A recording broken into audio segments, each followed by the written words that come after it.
Good morning students. आज हम पढ़ेंगे 7th चैप्टर कृषि।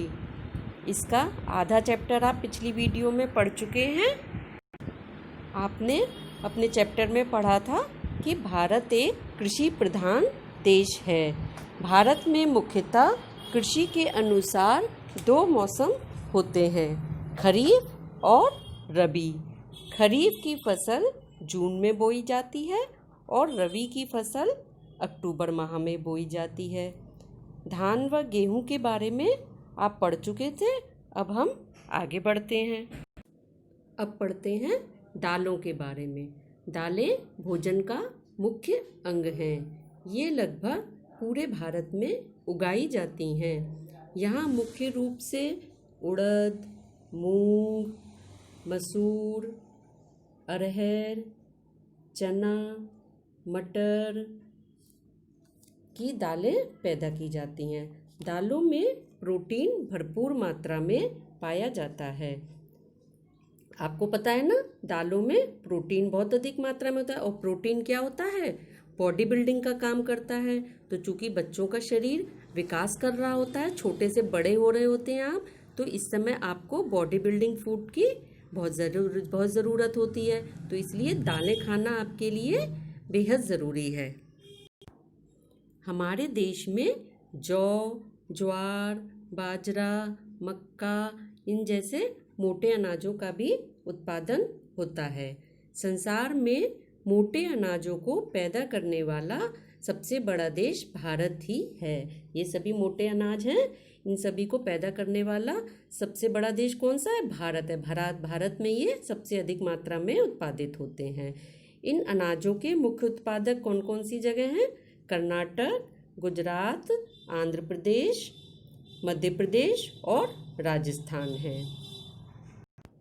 हमारे देश में कुछ रेशेदार फसलें भी पैदा की जाती हैं, जैसे कपास। कपास की फसल मुख्य रूप से गुजरात और महाराष्ट्र में होती है। कहाँ पर होती है? गुजरात और महाराष्ट्र में। वस्त्र उद्योग कपास पर आधारित है।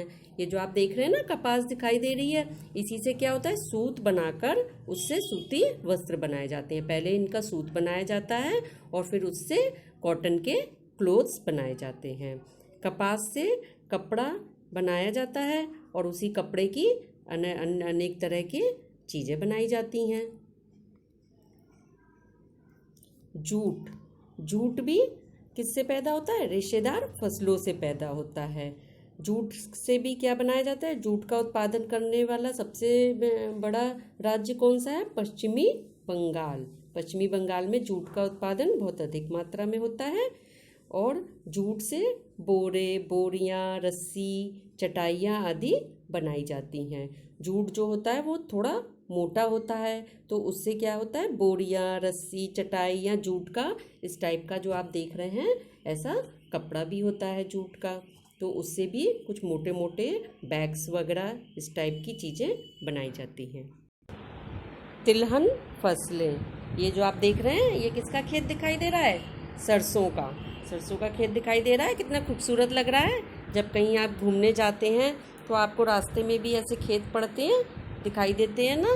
तो तिलहन फसलें कौन सी होती हैं? जिनसे तेल निकाला जाता है, जैसे सरसों, नारियल, मूंगफली, सोयाबीन और तिल। ये सभी क्या हैं? मुख्य तिलहन फसलें हैं। इन फसलों से हमें तेल प्राप्त होता है। इन फसलों का उत्पादन देश भर में जगह जगह होता है। संसार में सबसे अधिक मूंगफली गुजरात में उगाई जाती है। मूंगफली का भी तेल निकाला जाता है। और मूंगफली सबसे ज़्यादा कहाँ उगाई जाती है? गुजरात में। तो आपने देखा ना, तिलहन फसलें भी कितनी इम्पोर्टेंट हैं।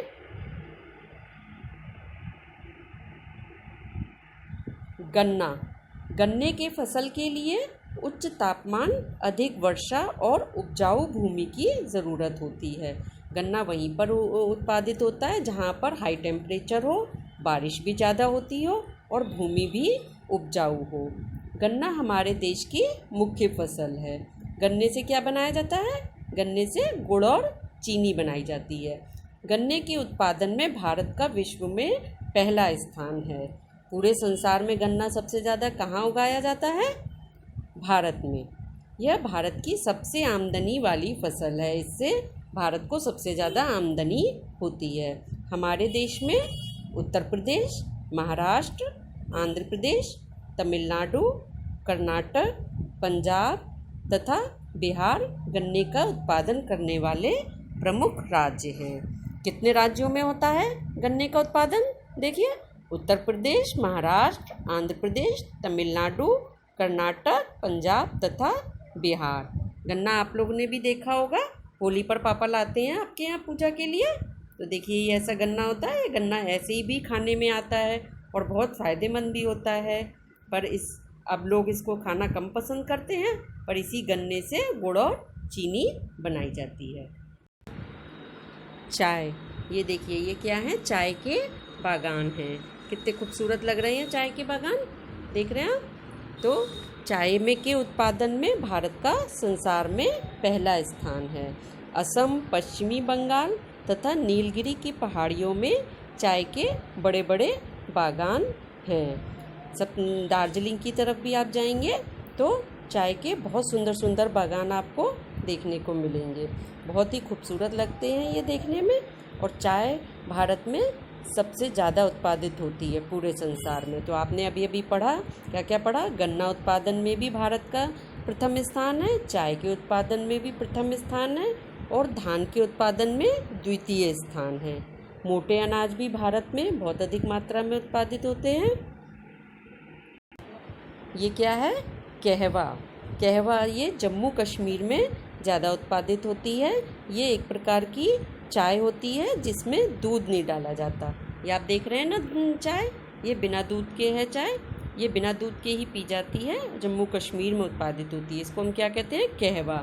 इसके चाय पत्ती जैसे होती है अपनी, ये कहवा है। ये इसी तरह की आती है।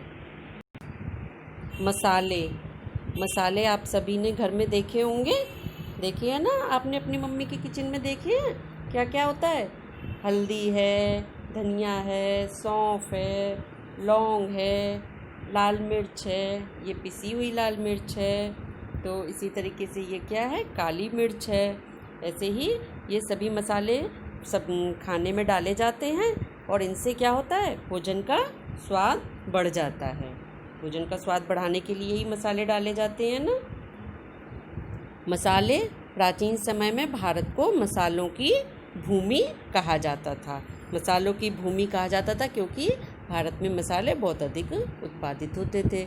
हमारे देश में कर्नाटक और केरल राज्यों में इलायची, काली मिर्च और लौंग का उत्पादन बड़ी मात्रा में होता है। कर्नाटक और केरल की साइड में आप जाएंगे तो वहाँ पर आपको मसालों के बहुत बड़े बड़े खेत देखने को मिलेंगे। वहाँ पर इलायची, काली मिर्च और लौंग का उत्पादन बहुत अधिक होता है। देश के कुछ अन्य भागों में भी मसाले की पैदावार होती है। मसाले हमारी सेहत के लिए भी बहुत ज़रूरी होते हैं।